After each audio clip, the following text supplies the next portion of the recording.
Nicolas Dupont-Aignan, bonsoir. Vous êtes Bonsoir. président de Debout la France, candidat à l'élection présidentielle. Un mot tout d'abord sur ces déclarations choc de Donald Trump. Vous pourriez les signer quand Donald Trump dit Angela Merkel a fait une erreur catastrophique en prenant tous ces migrants illégaux? Parce que c'est du bon sens, parce que ça peut plus durer. Vous avez vu les chiffres d'aujourd'hui pour la France 227 000 entrées légalisées. Et je ne parle pas des 50 000 qui demandent l'asile et qui ne seront pas acceptés et qui resteront, qui ne sont pas expulsés. Ça veut dire que chaque année, par exemple en France, c'est une ville de Bordeaux supplémentaire. Chaque année. En un quinquennat de François Hollande, mais c'était pareil avant, 1 million d'étrangers supplémentaires. Au même moment, on a perdu 1 million d'emplois. Alors, est-ce qu'on peut, dans notre pays, continuer à voir les emplois partir à l'étranger et les étrangers venir vivre en France? Ça ne peut pas durer. Il ne s'agit pas de faire l'immigration zéro, ça n'a pas de sens non plus. Il s'agit de revenir au bon sens. Et c'est ce que fait Theresa May, c'est ce que fait Trump, c'est ce que font tous les chefs d'État qui protègent leur pays. Donald Trump dit d'ailleurs, c'est à cause de cette immigration que la Grande-Bretagne a quitté l'Union européenne. Vous partagez Totalement. Mais totalement. On ne peut pas vivre sans fenêtre et porte à sa maison. Vous habitez peut-être une maison, vous avez des portes à votre maison, vous choisissez qui rentre. Les dirigeants français, de droite comme de gauche, et c'est pourquoi j'ai quitté les Républicains, l'UMP il y a 10 ans, j'ai toujours combattu ces traités avec Philippe Séguin, avec Philippe de Villiers, avec Jean-Pierre Chevènement. On a été traînés dans la boue. Donc vous êtes pendant 20 ans. Aujourd'hui, parce que mais Theresa May aujourd'hui fait un discours, elle annonce qu'elle quitte l'Union européenne, elle annonce qu'elle quitte le marché unique, elle annonce qu'elle rétablit le contrôle aux frontières. Vous avez l'air de dire que c'est un grand jour. Au fond de nous-mêmes, quand même en Européens, vous dites pas c'est la fin d'un rêve, c'est la déconstruction? Mais on a assimilé l'Europe... C'est 60 ans d'Europe qu'on envoie valdinguer? Non. Il y a eu une belle Europe, celle de la paix, celle des coopérations comme Airbus, celle du général de Gaulle et d'Adenauer. Il y a eu du libre-échange, mais on contrôlait nos frontières. Et puis il y a une Europe qui a déraillé. On a confié le pouvoir à des gens non élus, à des bureaucrates, à des technocrates. Et les chefs d'État français notamment, de droite comme de gauche, ont signé des traités indignes. Et même, souvenez-vous, le peuple français a voté non en 2005. Ouais, si on l'avait écouté, on aurait reconstruit une belle Europe. Moi, je ne suis pas contre l'Europe. Est-ce que vous croyez qu'on pourra Europe. Rétablir des képis à tous les points de frontière en France et qu'il y aura dès lors, il n'y aura plus d'immigration? Mais j'ai deux propositions majeures. Et d'abord, est-ce que vous le souhaitez? Je souhaite qu'on contrôle nos frontières comme tous les pays du monde qui se respectent.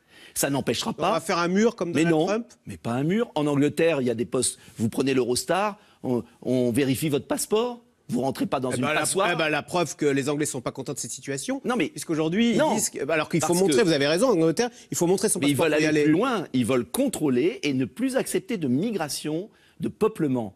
Mais autre chose, je propose de supprimer l'appel d'air social. Je propose que tout étranger qui arrive en France. Vous croyez qu'on vient en France pour toucher le RSA? Oui. Tout étranger Depuis qui la Syrie, on se dit ah bah tiens. Attendez la suite.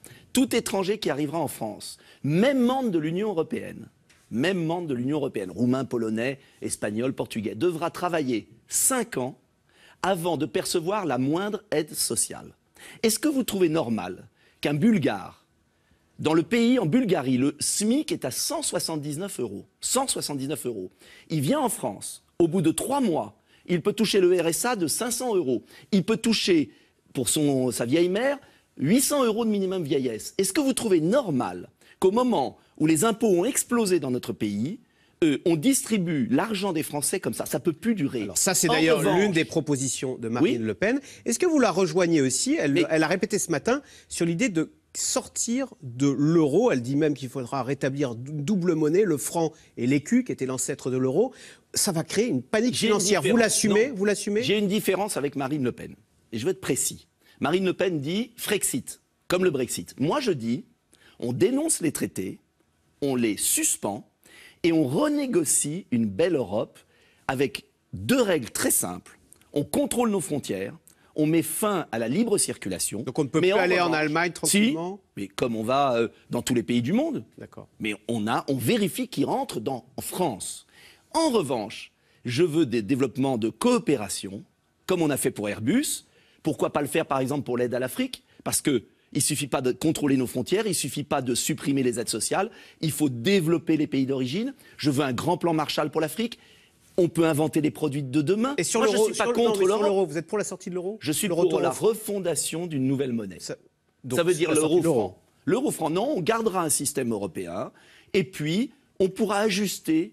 Vous trouvez normal que la Grèce ait la même monnaie que l'Allemagne? Il faudra réévaluer ou dévaluer selon les moments. Nicolas Dupont-Aignan, juste un dernier mot sur cette intervention de Donald Trump. Il a parlé de la Grande-Bretagne, dont il s'est réjoui qu'elle sorte de l'Union européenne. Il a parlé de l'Allemagne pour la critiquer. Nous, il n'a rien dit à l'égard de la France, pas un mot. Et d'ailleurs, il répondait à une presse anglaise et allemande. C'est bien triste. C'est parce que M. Hollande, les socialistes, ont abîmé la France. Et donc on ne compte plus, c'est comme ça qu'on ne compte plus aujourd'hui parce qu'elle s'est couchée. Et si la France existait par elle-même, si elle défendait une vraie politique, eh bien elle serait respectée. Vous savez, on ne respecte que les forts. Et je pense qu'il faut une vraie politique étrangère. Par exemple, suspendre les sanctions contre la Russie.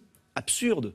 D'ailleurs, vous savez que les Américains ont exporté plus en Russie parce que nous, on exporte moins. C'est absurde. Il faut une politique étrangère gaullienne. Moi, je suis gaulliste. Je veux une France forte qui coopère avec ses voisins. Coopération. Ça ne veut pas dire soumission. C'est pas la même chose. Donald Trump, enfin, pour terminer, a dit que l'Union européenne avait été le véhicule de l'Allemagne, était un petit peu fabriqué pour véhiculer les intérêts allemands. C'est vrai. On sait que les présidents français élus vont traditionnellement à Berlin pour saluer. C'est leur première visite officielle. Nicolas Dupont-Aignan, élu président de la République, il réserverait sa première visite internationale à Angela Merkel également? À Londres. À Londres, mais je veux de belles relations aussi avec Berlin. Mais je vais vous dire une chose. N'opposons pas la France et l'Allemagne. L'Allemagne domine l'Europe parce que la France est faible. Parce qu'on a eu des dirigeants qui ont abandonné la France. Mais il faut travailler avec l'Allemagne. La lutte contre le cancer, on pourrait faire un programme Airbus. Alors, il y a quantité de choses à faire. C'est pas tout l'un ou tout l'autre. Et entre nous, est-ce que Trump, il va pas obliger les Européens à revoir les règles de l'Europe? Certains disent, du coup, on va serrer les coudes. Mais c'est pas obligatoirement se serrer les coudes contre. C'est quand un ami, une puissance amie, vous dit quelque chose sur vous-même. Vous pouvez aussi regarder ce que vous avez fait. C'est pas tout blanc ou tout noir. Je veux renégocier les traités européens. Et je veux une chose, c'est reprendre l'argent qu'on verse, les 8 milliards. 8 milliards qu'on donne chaque année à l'Union européenne pour nos concurrents. Et j'aimerais qu'on les rende aux retraités français. 100 € par mois pour 6 millions de petits retraités qui n'ont plus rien pour vivre. Ça, c'est concret. Alors, en attendant, il y a les élections présidentielles en mai prochain. Oui. François Fillon paraît bien placé dans les sondages. Il a reçu un soutien de poids, enfin un soutien, vous me le direz d'ailleurs, il a reçu aujourd'hui le soutien du président d'AXA, qui est Henri de Castres, qui a décidé de se lancer dans la campagne. Il s'en est expliqué ce matin sur RTL. Je vous propose, Nicolas Dupont-Aignan, d'écouter l'ancien président d'AXA.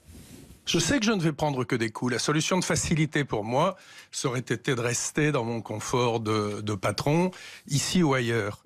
Mais je pense que vis-à-vis, encore une fois, de l'ensemble de nos concitoyens, vis-à-vis aussi de nos enfants, qui vont hériter du monde que nous aurons façonné, il y a un certain nombre de choses à dire et il y a un certain nombre de choses à faire, et pour celles-ci, plutôt d'urgence. Nicolas Dupont-Aignan, est-ce que ce ne sont les grands patrons comme celui d'AXA? AXA est le deuxième assureur au monde. Est-ce que ce n'est pas des profils très intéressants pour faire gagner la France dans la mondialisation? Dans mon équipe de campagne, moi, il y a des patrons de PME.